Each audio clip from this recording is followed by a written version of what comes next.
Good evening. Welcome to worship. It's all wonderful to have all of you here in the sanctuary and those of you who are worshiping with us at home. For this Lenten service, there's a few announcements I want to make sure you're aware of. If you have your bulletins on the side, the front page, there's some deadlines coming up and some time-sensitive events, and there's some new events and things for people of all ages. In particular, I want to let you know about our quilters. Normally we just celebrate Quilt Sunday in September, but they have another event now on the calendar, which is this National Quilting Day event on March 18th. And you're all invited to just drop in and see what they do on a Saturday here. And you can help them by cutting and tying knots, really simple things. But it's a great time to get to see them. And also, they want to let people know that they're not just giving their quilts to Lutheran World Relief to go around the world to victims of disaster and displacement. But also, they've made connections with organizations in the area in Joliet. So they recently gave 90 quilts to Easter Seals.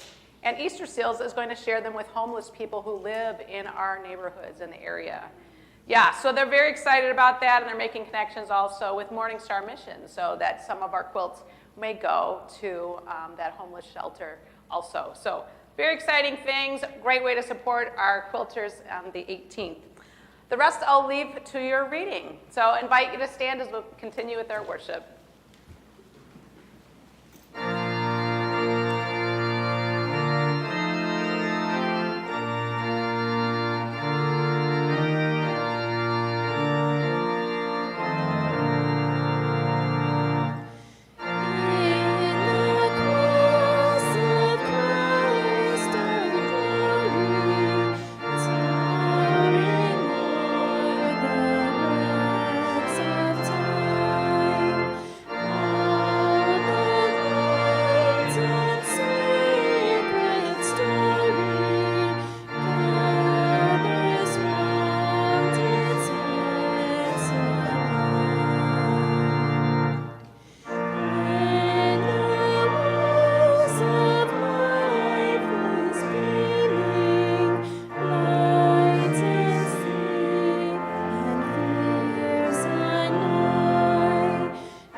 You may be seated.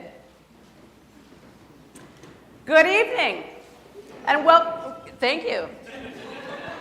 And welcome back to episode 2 of this year's Lenten Bible drama, Jonah, a salty prophet and a faithful God, brought to you by your very own St. John Players.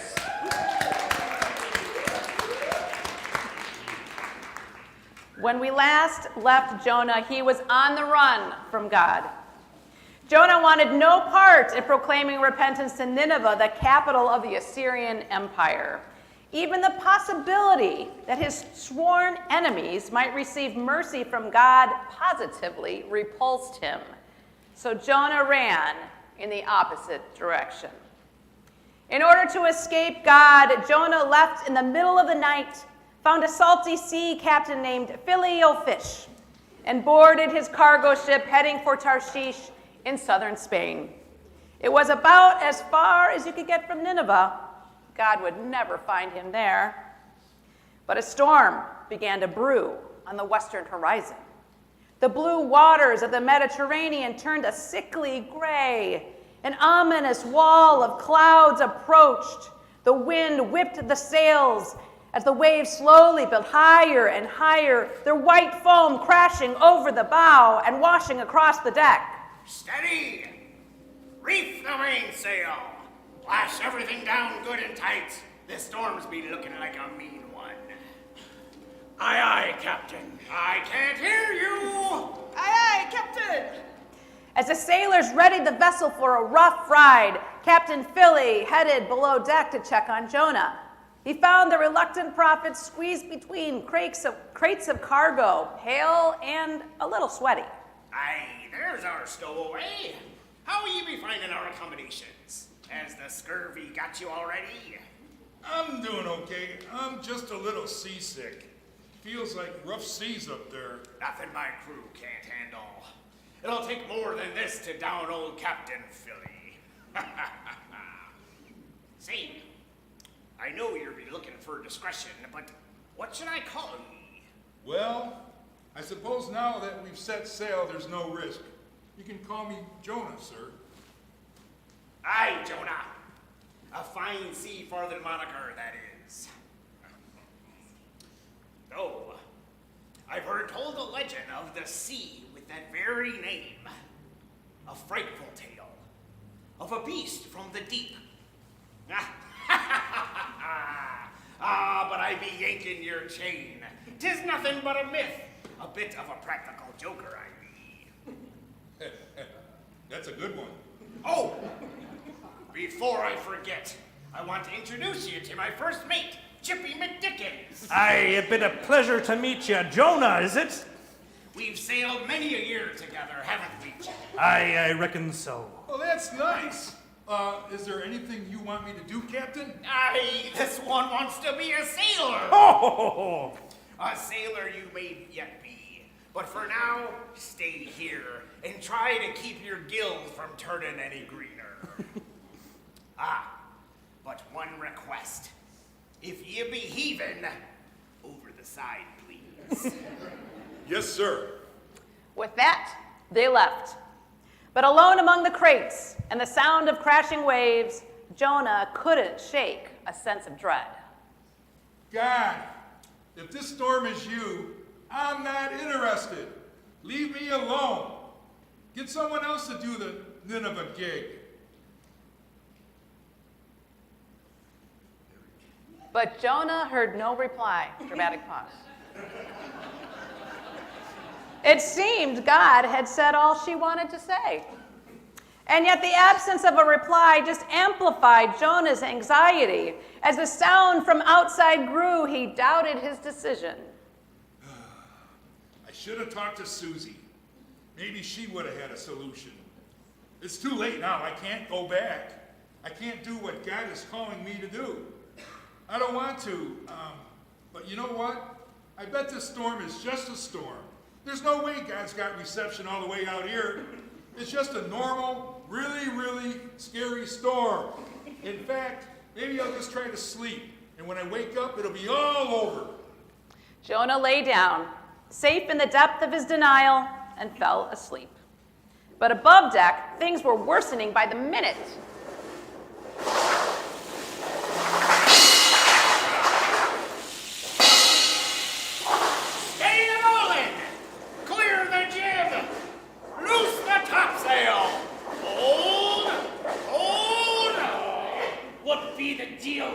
Drifter. Aye, a strange sort he be. Jonah, was it? Mighty suspicious. Like, what he be hiding? I reckon he be running from something. Or like maybe it be someone. Up to no good he is. Quit your blabbering. Back to work. The ship can't save itself. Before Captain Philly was finished speaking, he was interrupted by the awful noise of the mainsail being ripped right in half.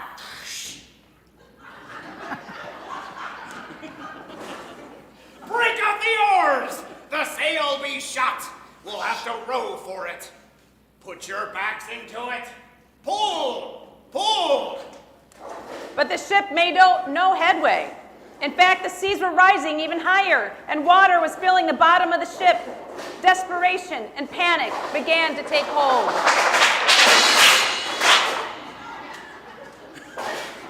We broke that too. She can't take any more water. The ship's breaking apart. I'm giving ye all she got, Captain. It's no use. We be gunners. All is lost. This is no normal storm. Pray to your gods. Now be the time. This storm won't take Captain Filet-O-Fish to Davy Jones' locker. The crew cried out to the various gods. They prayed to Zeus, to Jupiter, to Baal, but it was no use. Yar, this be the fault of the drifter, Jonah. Aye, he be carrying a curse he is. We should, cast him to the sea. Let the waves sort him out. He be having hidden baggage, he thinks. Captain, a point they might be having. Nonsense. Jonah be a fine man. Sailing potential he has. Private he may be, sure, but cursed, I won't be hearing it. Now come below deck. We be pitching a cargo to lighten the load. However, when Captain Philly stepped below deck, he found Jonah fast asleep. He was none too pleased. Jonah! How can you be sound asleep in a storm like this? Wake up! Wake your soggy bones! Grab a crate! Call on your god, perhaps they will pity us and we won't perish. That might be a problem. I'll grab a crate, But Captain Philly had already bounded up the ladder. Soon, hundreds of crates and barrels bobbed in the sea, but the storm showed no sign of slowing down. It wasn't enough. There'll be no more cargo to toss, Captain. There be one way to settle this. Chippy, bring me the matches. He be right. Casting lots will be the only way to know who brought this calamity. The sailors and Jonah chopped the matches into different lengths. Shuffling them together, each drew from the pile. On the count of 3, they revealed their lot. Jonah had drawn the short stick. I be a patient man, but my restraint be running thin. Jonah, if that be your true name, we be needing answers. Tell us why this calamity be upon us. What ye be running from? What be your occupation? Where be you from? What be your country? What people do you hail from? The jig was up. There was no use concealing the truth now. I'm a Hebrew. I worship the Lord, the God of heaven who made the sea and the dry land. What in the holy name of barnacles would a god like that be wanting with a man like you? Well, I'm a prophet. I carry God's word, or at least I used to. Well, what do you mean, used to? I didn't want to do this particular gig to Nineveh. It's a whole thing, so I ran away on your boat. You ran away from a god who created the land and sea? On my boat? What have you done? I be ready in the plank, Captain. Whoa! Whoa! Whoa, your boat! We be needing caution now. If your god be this powerful, we can't just throw people into the sea, especially not a prophet. This be a delicate situation.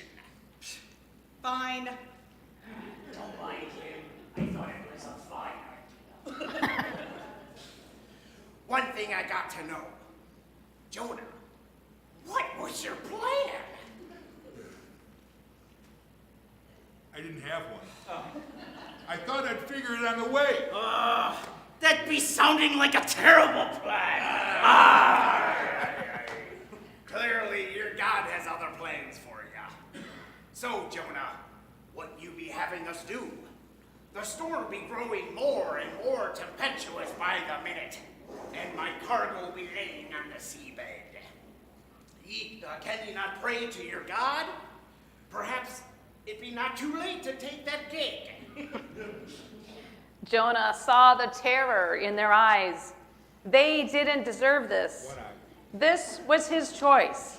Although he didn't feel like he had much of a choice in the matter, clearly God wasn't going to let him reach Tarshish, and there was no way he was going back. This was extremely annoying, but he would rather perish at sea than allow the Ninevites to be spared by God. Actually, I think your sailor had it right. Throw me into the sea. It's my fault. If I know my God, the waves will calm the moment I hit the water. Yes! Hold your britches. Thanks. Jonah, that be no solution. You ain't got your sea legs. These waves take you down into the abyss. I know ye be fixin' to be a seafaring captain yourself someday. No, I can't be having your life on me conscience. We'll find a way. They pulled harder at the oars, but the storm only intensified. Fatigue was setting in. The boat creaked and wrenched. Suddenly, a gale blew through, and first mate Chippy McDickens was tossed overboard. No, I want to live. My name's too funny. No! Chippy! No! This blasted storm, is there no other way? Captain, it be now or never. As much as it pained him, Captain Philly had to make a decision. In a matter of minutes, all aboard would be at the bottom of the sea. He couldn't lose another Chippy. He finally gave the order. That's it. Jonah, you sure you won't be changing your mind and going to Nineveh? No way. Well then, best of luck to you. I pray the wind be meeting your sails once more. Hey, did I ever say I wanted to be a sailor? I hate thinking everybody wants to be a sailor. Prepare the plank. Jonah, don't forget your suitcase and pajama pants. Chippy pressed them before... Oh, never mind. The time be now. Scupper the prophet. Lord, forgive us. Don't be punishing us for loss of this man's life. You have done as you pleased. We had no choice. And with that prayer, the sailors picked up Jonah, threw him onto the plank, and he fell into the sea. His body lost to the turbulent waves, and immediately the sea calmed. This made the sailors fear God even more. On the spot, they offered a sacrifice and made vows to serve her.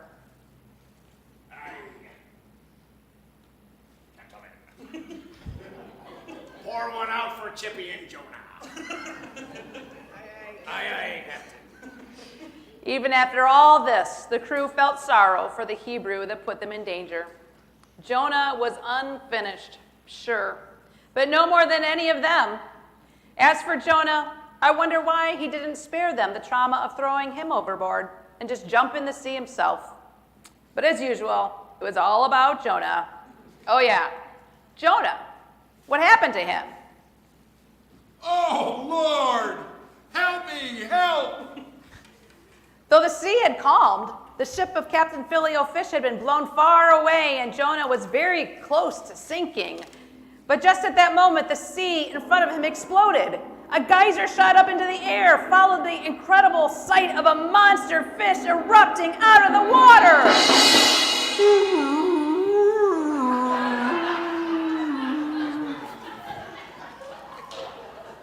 There was no time to react.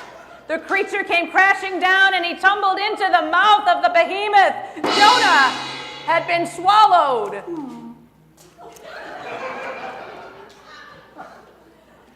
Will Jonah be digested? Will he finally turn to God? For the answers to these questions, tune in next week for another episode of Jonah, a salty prophet and a faithful God, brought to you by your St. John players.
Joliet. It's St. John Tonight with Pastor Robin Caldwell, the series that covers 120 years of St. John history, with special guests Jim and Wendy Eklund, featuring Janet Bloomquist on piano, and live from the St. John Chancel in Joliet, Illinois, here's your host, Pastor Robin Caldwell.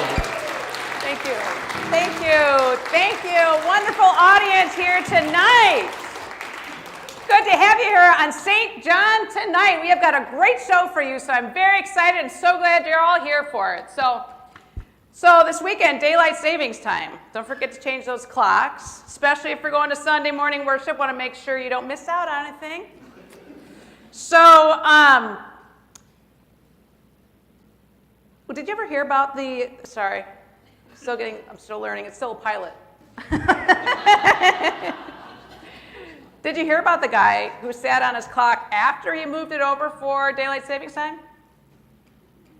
He wanted to be on time. But seriously, we don't have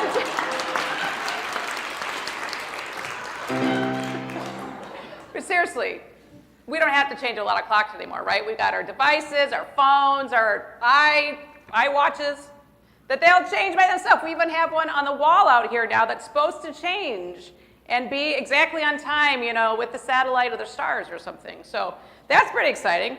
But we still have a lot of old clocks in the building that Mark Lentz has to go and change the time twice a year, every time the time changes. So do you know what the wall clocks do after they adjust them for daylight savings time? What do they do? No, what do they do? They hang around.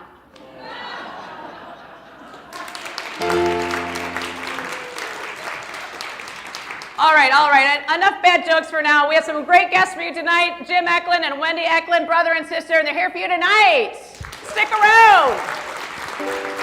Tonight's episode is brought to you by the High School Mission Trip. Are you in high school or an early college student? Are you looking for a life-changing, totally rad summer experience? Does the city of Nashville sound exciting and fun? Happening July 8th through the 15th, this is an experience you won't want to miss. Yeah, I got it. Serve your neighbors, grow as a human being, make memories you won't forget. Time is running out to register. Act quickly. It's a limited time offer. The High School Mission Trip is a proud sponsor of St. John Tonight. Welcome back, people. Great to have you here. Thank you for having us here tonight. Yeah, we got some great guests. This is Jim Eklund, Wendy Eklund, brother and sister. They are 2/3 of the Eklund And our siblings. brother Bill Eklund's watching probably in St. John, Indiana. Everyone say hi to Bill. Hi, Bill. He's working hard. Good to have you with us Thank you. also in other places. So the Eklund family, you go back a couple generations yourself, right? Your grandparents were the first members of St. John? I had a good job with the Norm family last week. Yep. They did pretty good. They brought back some memories I forgot about. Uh-huh. But the Eklunds and the Garricks, our grandma Eklund was a Garrick, and she had two brothers, Art and Chuck, and they all were members of the church, and all their kids were my dad's, all the first cousins were all members, and then all their kids, our third cousins, they were all members, so. Wow, everybody you knew. Yeah, everybody, and you know what, we started out, my mom, when she met my dad, she belonged to Messiah Lutheran Church. Well, she'd seen our church, she said, oh, this is a lot bigger church, let's get married in St. John's. So they got married in St. John's, and she raised us there in St. John's and left her church, and brought all three of us kids. My dad worked swing shift, our dad worked swing shift, and I want to exclude my sister here, but every Sunday, one bathroom, three little kids, 1 year apart, or in school, with our bow ties and dressed up to kill and everything else. It was a wonder for her. If anybody knows her mom, Yeah, we Joan know that Eklund. cherry ring. Yeah. Famous cherry ring. He carries on Eklund. Yeah, I just Which made it. Jim, brings to our... And I got a request to make one for this weekend, a private request, so I'm doing that for the Taking orders. the members. No, don't say that. But anyway, we grew up through the church. We were all acolytes. Back then, we made up, when you're the senior acolyte, Senior. we made our own schedules instead of having the administrative office do it. Nicole. we made our schedules out for The acolytes. acolytes make the schedule. Pam, Yeah. yeah. We went through the school system. I had Anita Freehoff as my teacher, taught me the books of the Bible, whatever grade that was. Everybody had Karen Johnson and then Tessie Heath in the choir. She was one of our teachers too. Bill Garrick, our cousin, was in the choir, and it was 8 people maybe in it. Really? Yeah, there wasn't that many. We had an 80-some-year-old, 4'9" in the front woman that gave you little things to put underneath your tongue to keep your mouth moist. And we had Karen Thayer singing bass with Bill Garrick. So Bill promised, once I turned 16, we had a second car. Me and Wendy and Bill would go to choir practice then on Wednesday nights. So I've been since 16. So teenagers were in the senior choir too. Well, they let us in there because they needed it, and so they don't care, till the confirmants started coming in there, and that's something that I forgot about. Next January it'll be 50 years for me in the choir. 50 Yeah. years in the St. John choir. Yeah. So anyway, what I was reminded about when they had confirmation kids go to the choir, my cousin John and Daryl Garrick were there. I shouldn't say their names, I'm sorry, but Well, it was more like Manili Vanilli. They would move their mouths so they wouldn't talk. But my buddy Dave Clark, a lot of you don't know him, a lot of you do know him. He's retired out in Arizona right now. He said, forget this, and this is when Pastor Kruger started, this is during Pastor Bayetti. And he can't sing a lick on key, and he was belting out so loud that Pastor Bayetti said, you know what, maybe this isn't for you. And he got out of it then. So he didn't have to do it, he reminded me about that. it's a good tactic. And then we were all in the Luther League together. I was the oldest, Wendy's the middle child, and then Bill was younger. Only daughter, only sister. No. But the Luther League, we own that basement of that parish hall. And we still know everybody that we were with. Still friends? The women go out on Sundays. Greg and Cheryl, they were with us. Mm-hmm. And the girls go out, I call them the Yaya Club. They go out for brunch every Sunday still, Yeah. and they get together. And our sponsors were like Kurt and Candy Olbrich. Anita Freehoff was their sponsor, and then Bud and Linda Kerner were our sponsor. And actually, when Doug Kerner was born, the whole Luther League was the godparents for Doug Kerner. So, and we did a lot of stuff. And we're all lifelong friends, every one of us. We had a men's club that was very active. We had, and they were all the guys that were all the middle age, all our dads and stuff they had connections. We had speakers from the White Sox, the Cubs, the mayor of Joliet. We'd have the women in that big kitchen that the Norms talked about would do home-fed meals. The Home-cooked women meals. Yep, May Ruth and make Jean. meals And, for the men's club. yes. Not that I'm initiating anything here, but we paid money. We had money. They had, I was the finance, the treasurer of the group. They liked me. But Trusted you? me, Daryl, and my cousin Daryl and Dave, we all had long hair. It's the 70s, 80s. Beards, we looked scary to the older people, but the middle-aged people, everybody loved us. We weren't afraid to get up and help and do stuff around that church all over. After the men's club, we had a softball team. We got together, all of us. And it was like 5 cousins, and on that team there was Greg Pierce, Jim Barnes, Roger Weiss. We had we're still all good friends. We collected aluminum cans, car washes, Easter breakfasts. We used to do them in the basement. And it was just us, no adults. We ran it, 17, 18, 19, 20-year-olds. One year we forgot to put oil or something in the roaster, and we had green eggs because they sat in there, so it was a famous green eggs and ham, yeah. A book written about that. Yeah, but the softball team brought home a trophy one year too. We played in the Park District and we played in the church league.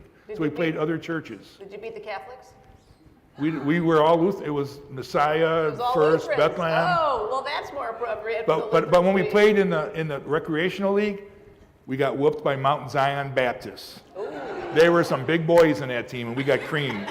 And we even played the farm team out at Stateville. That was scary because other than us with the beards, one of our guys had short hair, a tail with pink in his hair. So we were a bunch of weird individuals, and these guys were looking at us. We didn't know what was going to happen out there. But all the girls were all our fans, and we had a huge fan base. But Stateville, they helped out the choir too, didn't they? Pardon me? Stateville, didn't they help out the choir? Well, we had our choir robes, I think, were made there. We had full length, real heavy black material that buttoned down, all the way down, and you wear the white stole over it, and they were hot.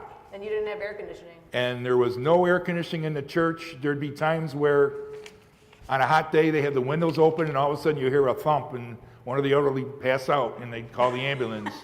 You know, it's just one of the things that you got used to. Not all the time, but it would happen here and there. So then it got to be where it was council time. Now Dave Clark, he had to be 18 to be on the council. He's telling me that Jean Posey was, not Jean Posey, Marge Posey was the first woman ever to be on the council. I don't know if that's true or not. He's telling me stuff, and he's retired in Arizona, so I don't know. I believe it. But when he turned 18, that's how old he had to be. He got on the council. He was on for 3 terms, and the next time, actually, I got beat by 3 votes from I'm not going to say by who, so I tried again, and I wiped them out the next time. But Greg and I were on the council with Dave when we had to go through this transition. Tell us about the transition. And it was a lot of the elderlies were, we were losing. This was what transitioned Well, it was us we were offered by the ELCA a new lot that they bought in the early 60s for $30,000. So we bought it in 1978, but we were, back then you could smoke. So we got a guy smoking a pipe, 2 guys smoking cigars, and we're in this dining room of where the pastor lives, and there's smoke everywhere, and there's people slamming. Guys are sticking up for the elderly, saying, we don't want to move, we don't want to move. But Pastor Franklin, after a while, realized that us younger guys, we had a lot of us our age, we were running the ship, it seemed like, that we were getting them to go along, and feel more comfortable. You helped them feel comfortable. Well, you know what? When we voted, it was real close. But we knew the consequences of losing, but we thought of, there was a prediction I read in something that Plainfield was supposed to be 20,000 people in 1978 or something there.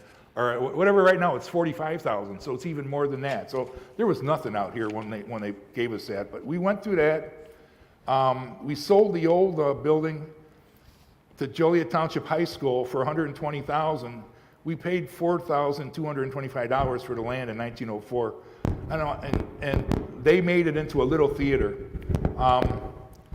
Now, the architect was Ernie Moore. He was the husband of our organist. So he made the plans for the church, for this church here. And it was in phases. We picked the smallest one first, okay? So I'm telling you, my brother and I would drive out here before we were done with the church down there and look and stand. There'd be forms and maybe pea gravel, and then they put the slab on there. It looked like a 4-car garage. We're like, this is our church? What are we getting ourselves into? We need more. I didn't know, I didn't know what to do. How did you feel? You've seen it. I'm sorry, I'm doing all the talking. You want to talk? It's okay. I'm used to this. No. No, but Tell me. I offered her. She's not too much. I could go on and on and on and on. Tell us about the last I'm going to service. tell you about that right All right. now. I'm getting to that. I'm so Now, excited. I know. Play the music. Get me going. All right. Well, I collaborated with Dave Clark, and here's what his thoughts were too. I want to read this. Of course, it was a sad time, but I think by that time most everyone had wrapped their arms around the idea that the downtown church had served its purpose, and we were excited rather than skeptical about the move to the present location. I do remember there was a spike in attendance the final few weeks downtown, and there were multiple baptisms because everybody wanted to get their kids baptized in a church.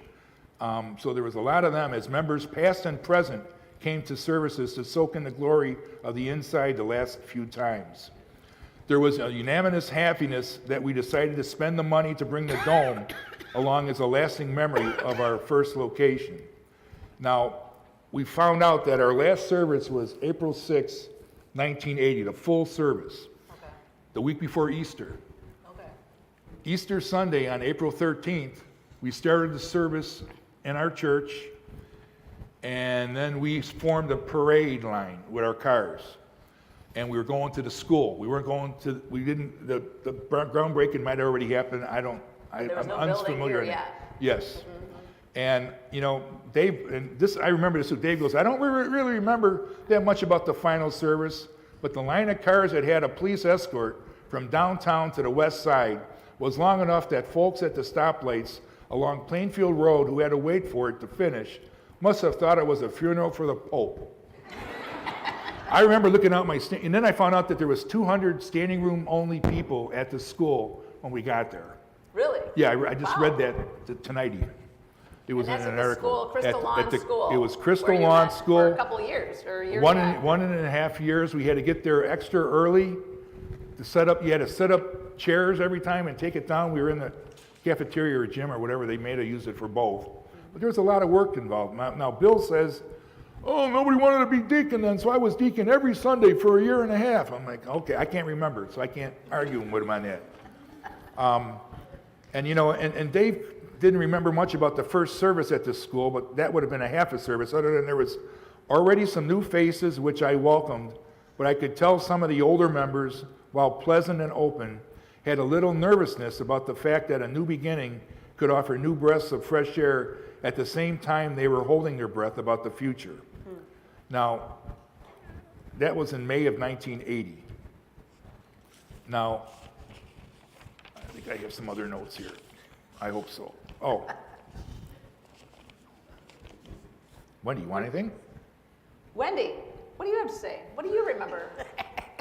What do you remember about this move from downtown to? Just To a this long, location I mean, or at the like you school? said, a long line of procession of Yeah, cars going, yeah. you know. And that last full service, there was 4 baptisms that day too. 4 baptisms. 4 That's baptisms in that, it. you know, we've got pictures of kids all in front of the altar. It's the same one right here at the old church. You know, and some things like the food pantry. May Ruth Hodgson,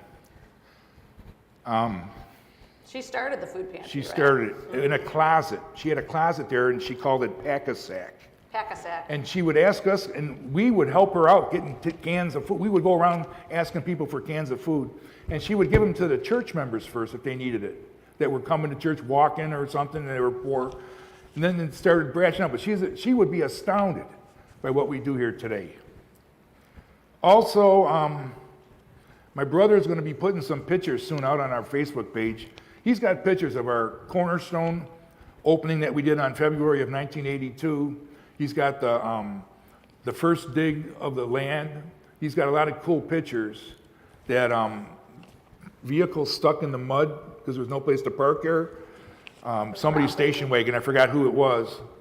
And then how much the choir means to us. Wendy? You're the singer. Well, our brother got married when he was 40 years old, so he moved away in 2000 when he got married to Indiana. So he was with us all these years too. But you know, to see where it evolved, it was really good when I first joined. We had Marilyn Walters. She was good, but we just didn't have the people. And to have what we have now, Yeah. it's wonderful. And then I do have to put kudos out in front, that St. John's sign that you can see through the window there. Joe Miller, Al So, and myself. And by saying myself, all I did was hand them the hammer and the bricks and the wood and that. They had all the brains, but they made that sign here. And I did give them the hand to try to kind of look like the roof of our church when we started. Did I do that too fast? Because No, you're I was good. afraid I was going Wendy, to. Go ahead. so- Wendy's got something to say. So Wendy, Good. we've had the women's retreat for Well, I many was years. gonna Like, get- how long have you been involved in the women's retreat? Just about every year. Since it started? Yeah. And when was that? 1994. I believe this will be, well, except with the exception, I think there was 1 year where because of COVID, Yeah. we didn't have it. But other than that, we had it every single year, always in March. No, I think it did what might have been April once or twice. I remember the very first year though that we did it. If I'm not mistaken, we accidentally set off the fire alarm. There's always excitement on the I'm women's seeing retreat. smiling out there with some of them women like they kind of o'clock. remembered that. I might have see looked Carolyn wrong over there door here. laughing over there. Back in the day, you could smoke, and we were told there was one area you could smoke at, so a few of them collaborated to meet there, and it was 8 o'clock on a Sunday morning, and it was April Fool's Day. And we set off the fire alarm. Cats away, the mice play. But We are having, just to put a plug in though too, we are having one coming up. There's still a few openings if anybody's interested. The deadline was extended to Yep. sign up for this year's women's retreat. So come see Still us. slots available. Yeah, yeah. It's a lot of fun. Like I said, I've been on the committee. I've been to every single one. And it's a lot of fun, a lot of memories. So what does all this mean to you? How has this shaped your faith and what is? You know, just the lifelong memberships that we created with all our friends. Yeah. We went, you know, after that, they actually had to kick us out of Luther League because we were already passed out of high school and we were still going into the basement on Sunday nights. And they said, hey, we need more room for the ones coming in. We weren't causing any problems, but we were just having so much fun getting together every Sunday night at the church. But we ended up, every 4th of July, we'd go up for the weekend up to Milwaukee Summerfest. We'd have 15 of us. We'd go to concerts. We'd go skiing every Valentine's Day weekend up in Cascade Mountain up in Wisconsin. We just did so, you know, we had New Year's Eve parties at my cousin's house, and all of us were there for years. They're still doing it. But now it's too crowded. When you get kids and grandkids, I decided to stay home. You know, too many. The youth groups, with the youth groups, it really does. But we form a really, bond. yeah. And, you Yeah. know, and I was talking to Anita Freehoff, too, and she said she was astounded at how much we did, you know, our age down there. We weren't afraid to step up. It was quite, it was fun. I mean, we Sounds enjoyed like a lot of helping the fun. older people, too, you Yeah, know. yeah. And in case anybody, I didn't know this, I found this on a letter that the Joliet Central, when they tore down our old church, I took a picture driving by there of just the front steps and the bell tower in the front. That's all that was left. But they're saying that back in February 6th of 2014, when they knocked it down, that a portion of the existing limestone facade will undergo restoration because it will serve as an interior wall of the planned Galleria connecting the Student Center to the main campus. I don't know if that's true or not. I never went to Central. But that was another thing, too. From being so far west, we already lived on the west side. We were on a gravel road in Rooney Heights out Black Road. So we were driving 20 minutes. And you got Bill Eisenbrandt and Bob Fitzer coming from further you know, west. like Grundy County line, you know. And that's where we stored the dome, I think, on Bob's or Bill Eisenbrandt's barn Yeah, the dome that we have over until it was ready to put in. But I mean, these guys, we welcomed everybody coming this way. And, So you you met in know, the middle. we lost, we knew we were going to be losing people. You know, what are you going to do? You know, we seen the opportunity for growth.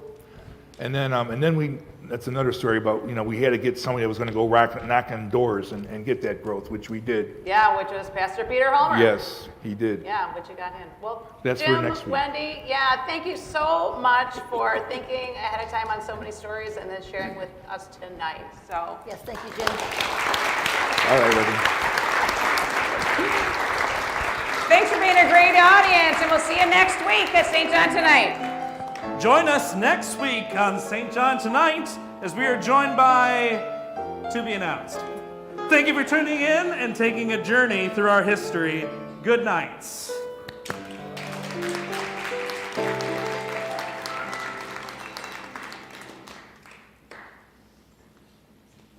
Invite you to stand as you're able.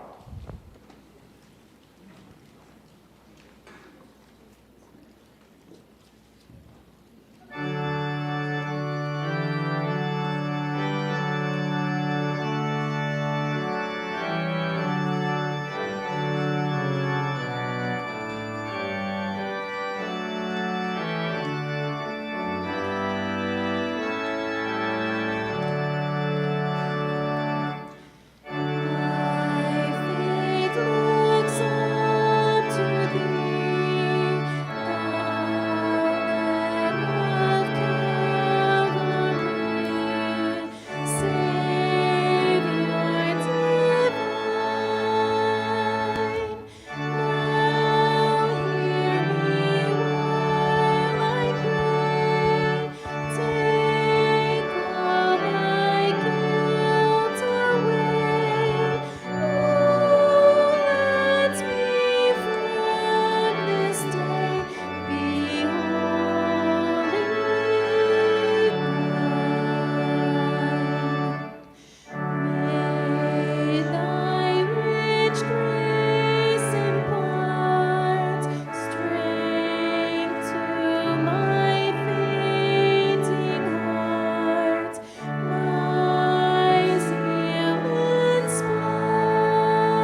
You may be seated. We're entering now into a time of restfulness and contemplation. You're welcome to sing along with our musicians. You're welcome to just sit and rest. You're welcome to pray. You're welcome to come forward with any attendance sheets or offerings you can place in the baskets and light a candle and kneel and return to your seats.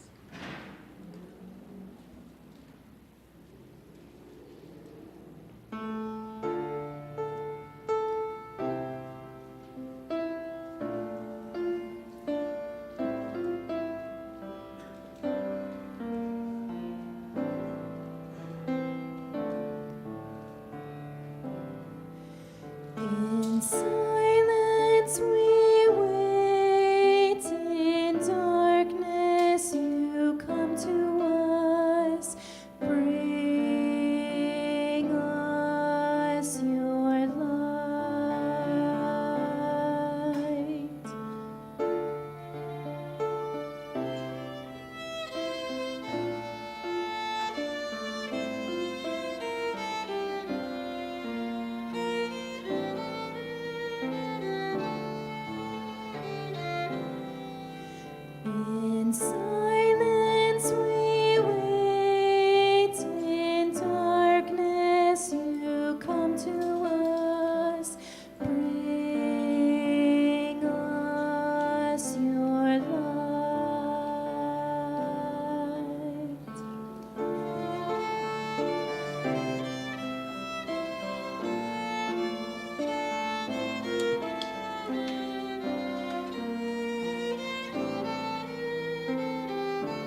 Please stand as you are able.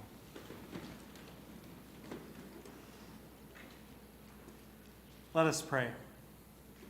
O God, you have called your servants to ventures of which we cannot see the ending, by paths as yet untrodden, through perils unknown.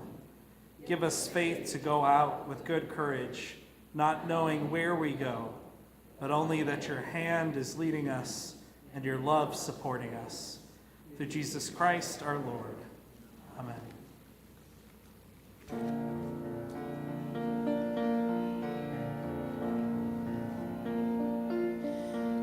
Our Father,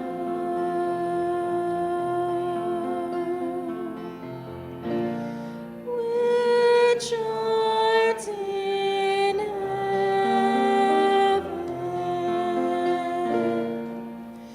hallowed be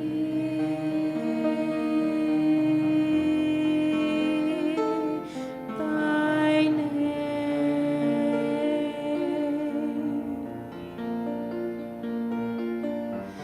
Thy kingdom come, thy will be done on earth as it is in heaven.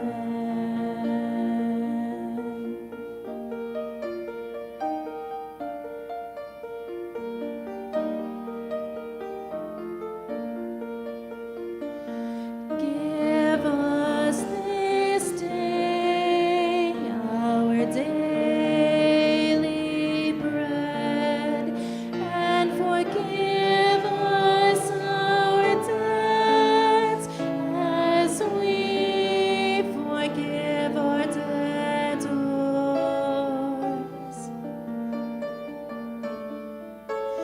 And lead us not into temptation, but deliver us from evil. For thine is the kingdom, and the power, and the glory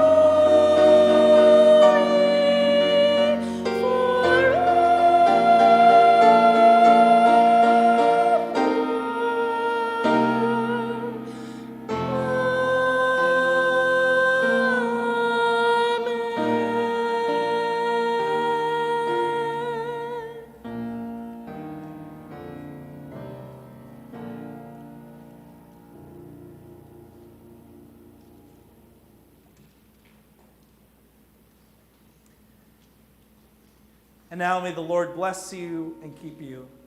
May the Lord's face shine upon you and be gracious to you. May the Lord look upon you with favor and grant you peace. In the name of the Father, and of the Son, and of the Holy Spirit.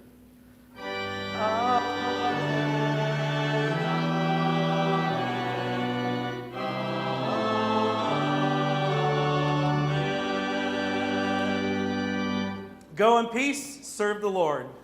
Thanks be to God.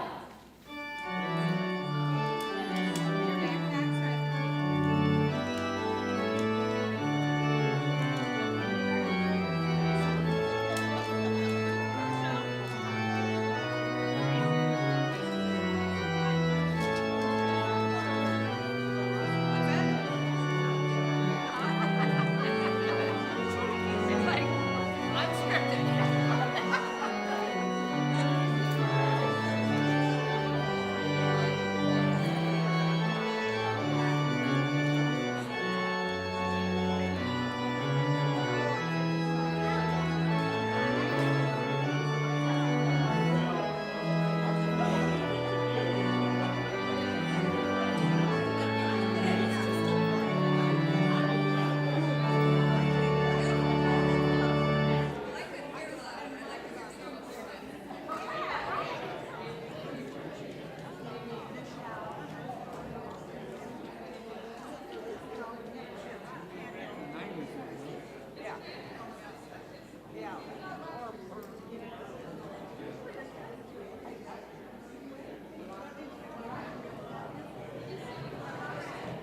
Glad you're here.